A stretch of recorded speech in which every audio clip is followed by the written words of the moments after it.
Hey everyone, it's B here with Thought Catalog, introducing our new podcast called In My Feelings.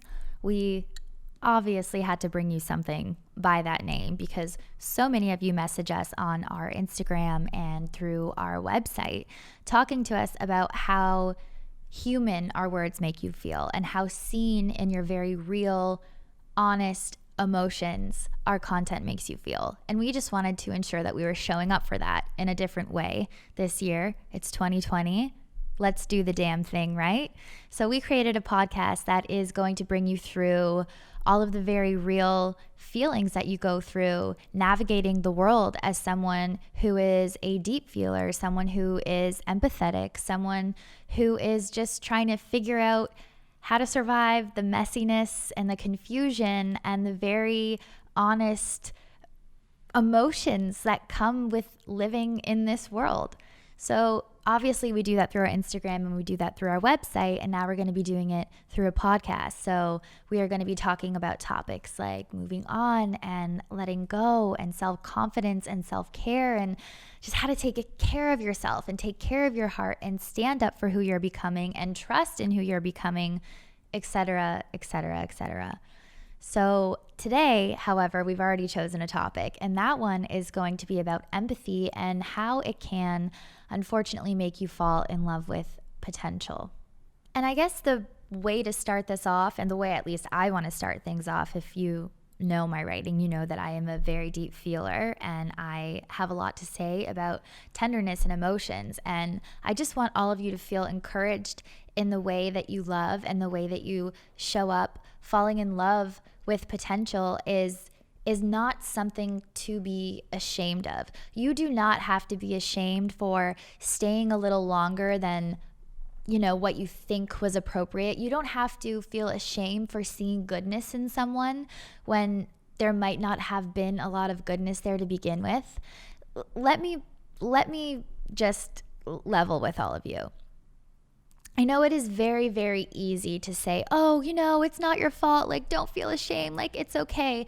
But when you walk away from a situation where you feel like, I guess you got played, or like maybe you were looking at a situation with rose-colored glasses, or everyone around you knew what was going on and you were that one person who was just silly or didn't see it. And it can be like a disillusionment. It can be really, really difficult to walk away from that and feel confident.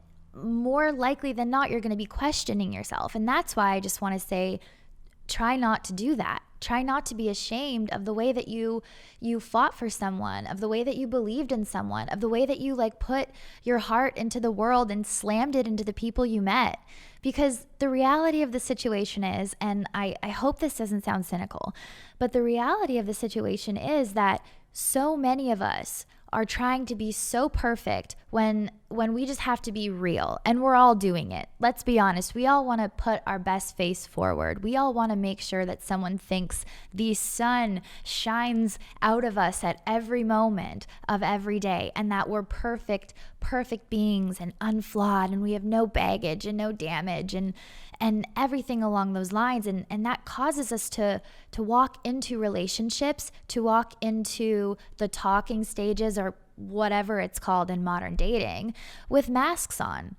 And it's a very real thing that we all do, because we all just at the end of the day want to be loved. And we think that in order to be loved, we have to be as virtuous and as perfect as possible, because that's kind of what society has taught us. And we're all doing it. So to fall in love with someone's mask, to fall in love with maybe a perfectly painted picture of who they are, to kind of gloss over the reality of a situation, to just believe in what someone is showing you, is not really something to be ashamed of, because it's very difficult to know if what someone is showing you is the real, pure, genuine aspect of who they are, or if it's a mask that they're just trying to, put forth to you because they also want to be loved and they also want attention or validation or whatever they're looking for. So you weren't duped, and you're not stupid or silly, or you don't care too deeply. You're not crazy for falling in love with potential, because I think it has happened to every single person due to the fact that we kind of are putting our potential forward before our real, honest, true selves. And I think one of the biggest lessons that I had to learn when I entered this modern dating world, or you know what, my whole life, if I'm being completely honest, with relationships and friendships and familial bonds, is that when you are so empathetic and when you do care very deeply about people, you tend to want to be a superhero in their lives, and you tend to want to fix, and you want to mend, and you want to love them into being better versions of themselves. When you see so much potential in the people that you love, when you see so much goodness in the people that you care for, it's always good in a way. Your empathy glosses over a lot of red flags. And then when you are that kind of person, when you have that warmth and that desire in you to fix people, it's almost like you're manifesting people to come into your lives who want to be fixed and who want to be cared for. And they want to warm themselves by the fire of your hope and your tenderness and your softness and your heart. And that's okay. It's okay, because you attract people. And if you can handle giving that energy to people, then that is completely fine.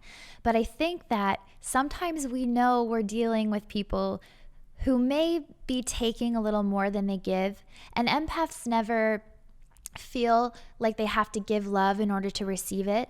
But when you are consistently pouring yourself out for someone, and someone is consistently taking and taking and taking, and they're only coming to you when they need validation or attention or encouragement, and they're never doing the same for you, that is quite unhealthy.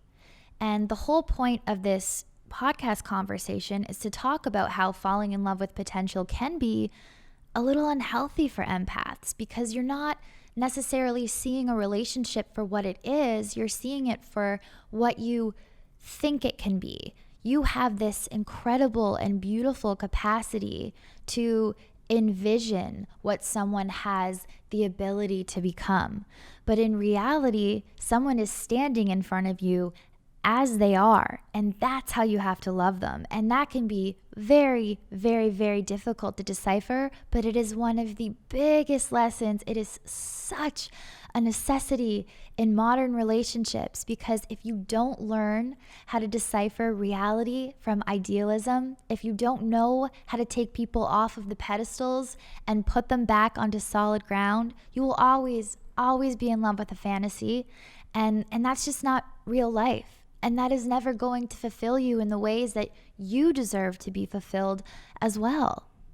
I think the best thing that you can do if you're listening to this is to just remind yourself that people are who they are, and they're going to show up the way that they show up. The red flags are there, and red flags sounds bad, but it's not bad. It's just incompatible bits of them that are not going to work for you, that you're glossing over due to being so empathetic. Because the reality is, people definitely, in the smallest, most nameless ways, show us who they are every single day. And it can be how they talk to you when they're mad, how they talk to the person serving them dinner, what they say when they're frustrated or angry or busy, how they spend their time with you. Everything along those lines showcases who they are. They are revealing themselves in ways that they may not even realize. And that's something to pay attention to, because you can obviously listen to the way that someone talks to you and what they text you, but the way that they show up in their own lives and your life, that is the biggest testament to who they are. People can't really hide their truth for that long, and that's why a lie always comes out.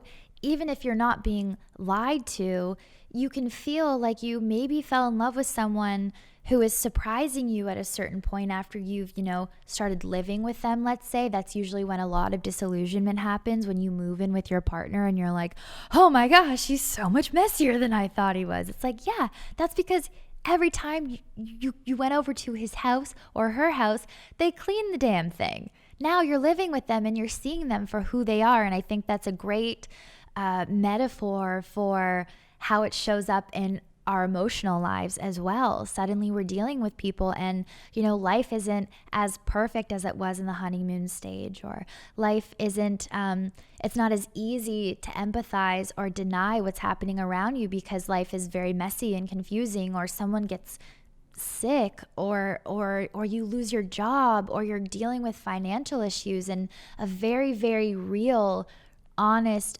open, gritty version of yourself comes out. And that is the real you.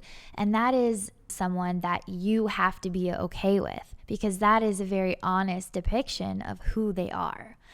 And, as an empath, it's easy to excuse behavior, but you can't do that, because while being imperfect is a very human thing, you still have to hold people accountable for their actions.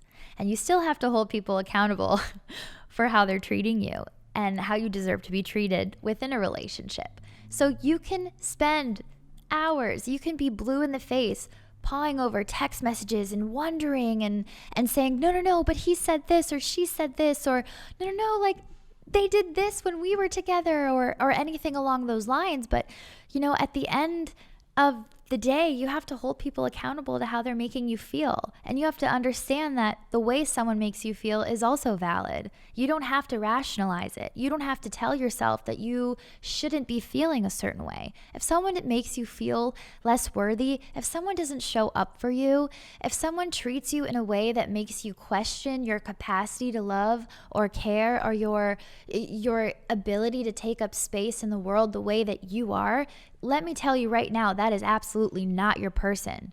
No matter how you approach it, no matter how you gloss over it, no matter what you can convince yourself or how you can empathize with them, no matter what their baggage is, no matter what their trauma is, at the end of the day, you're incompatible. And incompatible isn't necessarily a bad word here. Not everything and every person that you meet in life is going to turn into this beautiful soulmate, incredible, outstanding cosmic relationship. Sometimes two people just are not meant to be in one another's lives.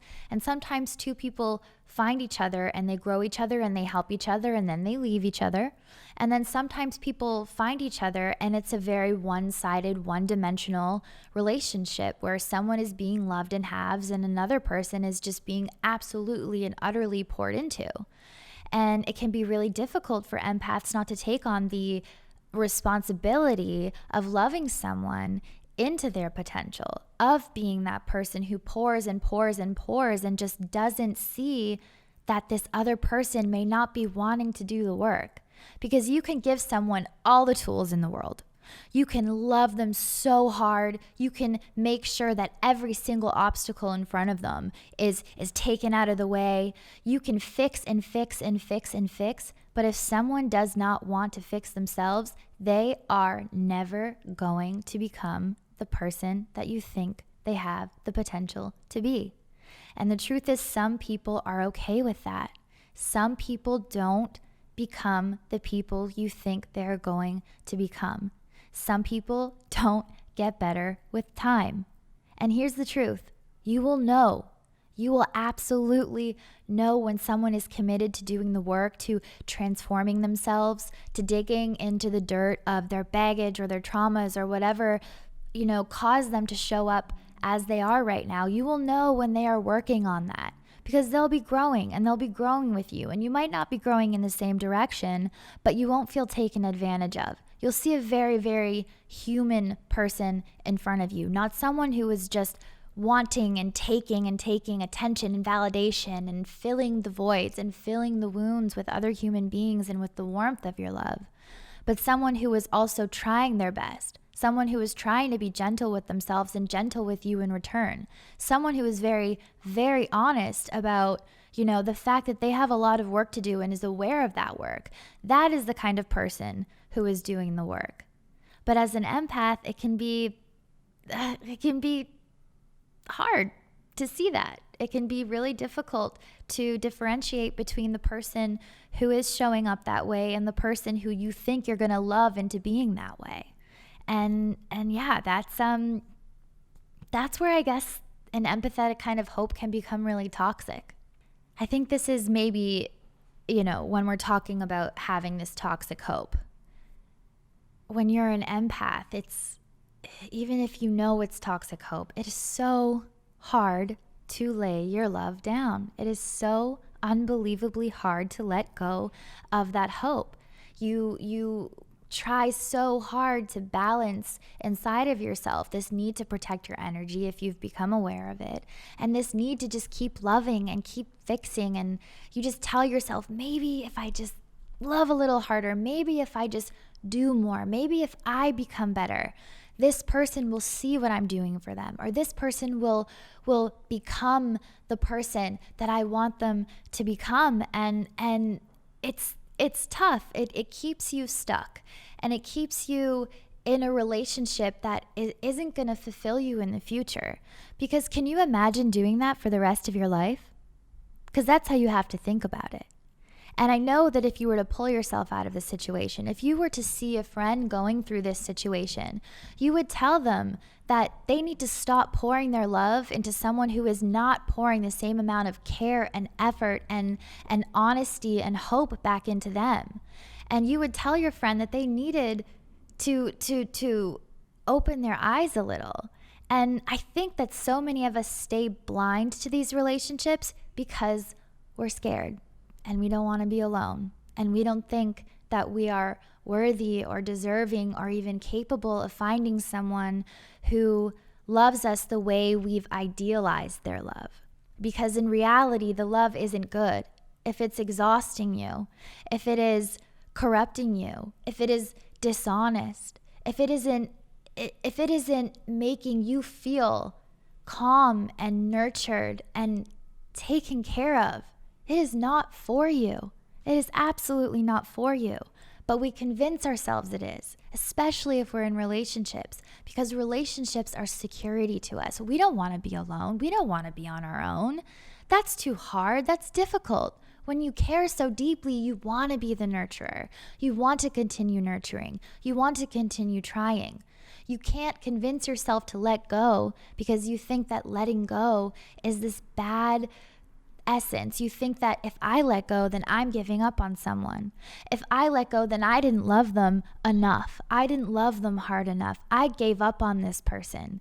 And that's not the case. That's like so fear-based. And you can't you can't live your life fearing being alone. And you can't live your life, especially your love life, fearing that you're going to lose something. Because the reality is you don't really have anything. You're gripping at an ideal. So you don't have a real person.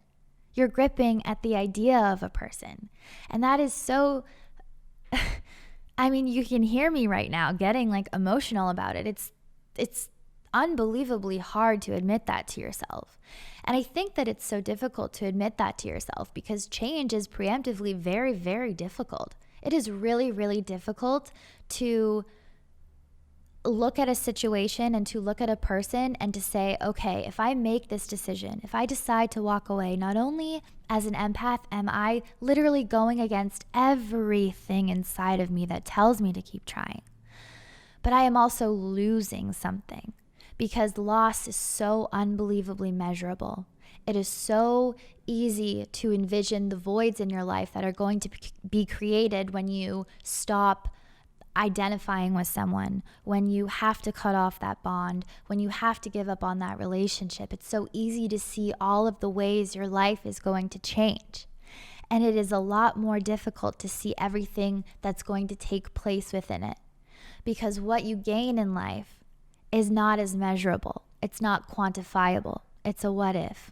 What if I give up on this person and they get hurt? What if I give up on this person and they don't change?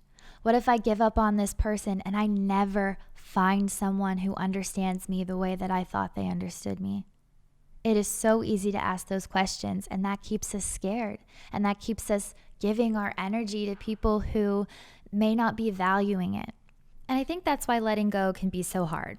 So obviously I can continue to talk about what it's like to be an empath and what those shared experiences are, but I wouldn't be myself if I didn't at least try to give you a tool or a question to ask yourself that can kind of help you to think a little more clearly when it comes to this.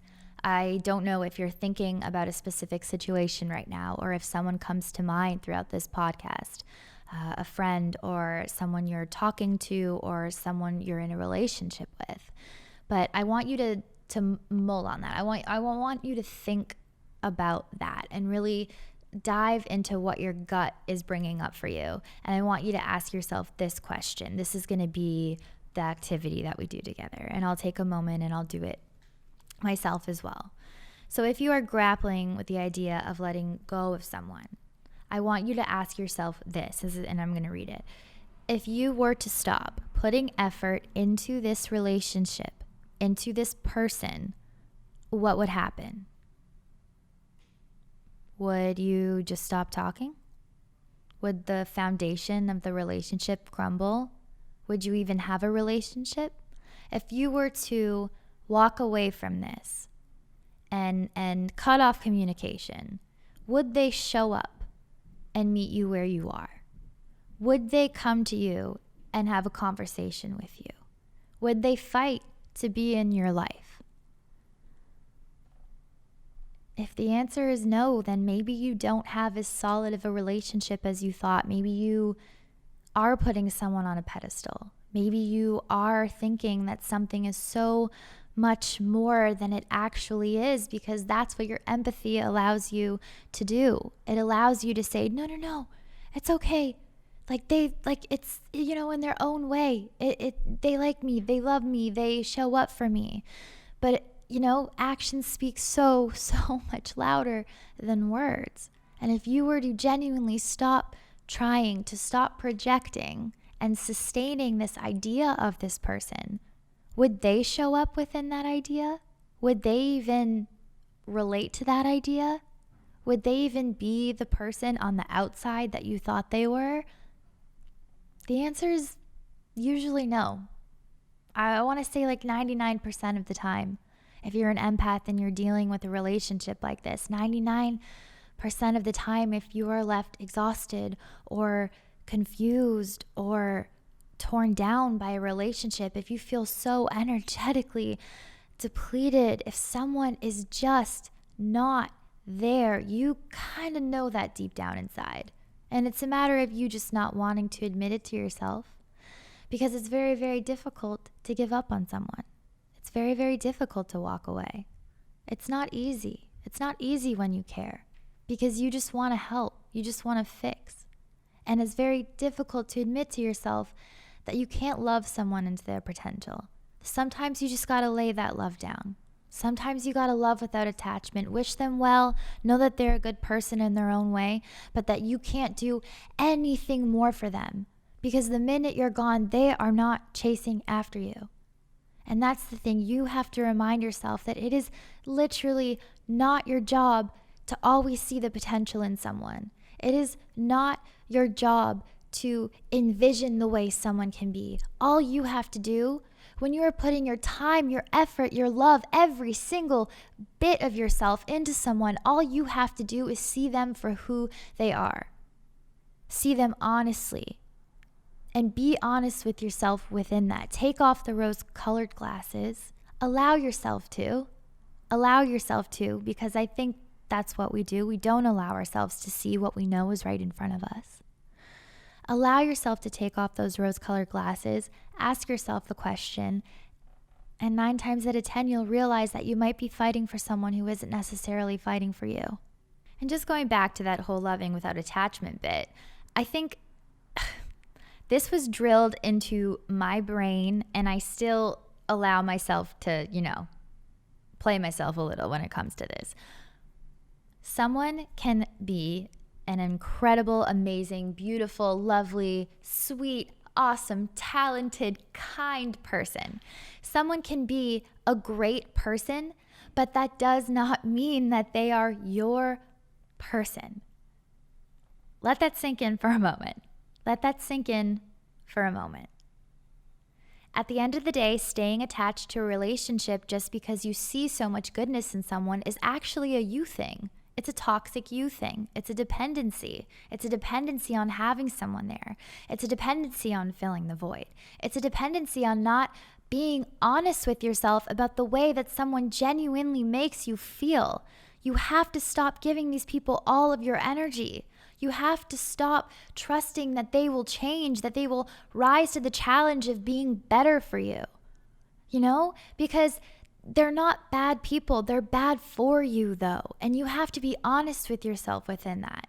Because let me tell you, you need to lay your love down because you have so much goodness coming to you. And you are holding space in your life for someone who is hurting you, maybe not intentionally, maybe intentionally. You are holding so much space. You are giving them so much power. You are giving them so many beautiful, incredible bits and pieces of yourself. You are bankrupting yourself. And then you're holding all of that space for someone who isn't showing up for it. But now you're creating a block for the people who genuinely do want to show up for it. Okay? And that's the thing, because you should be thinking about this person right now or this situation right now, because I know this is probably bringing up a lot for you. And you should remind yourself that you genuinely deserve to feel good in your relationships. You deserve to have someone in your life who shows up for you the way that you show up for them. Do you hear that? You are so worthy of being loved the way that you love others.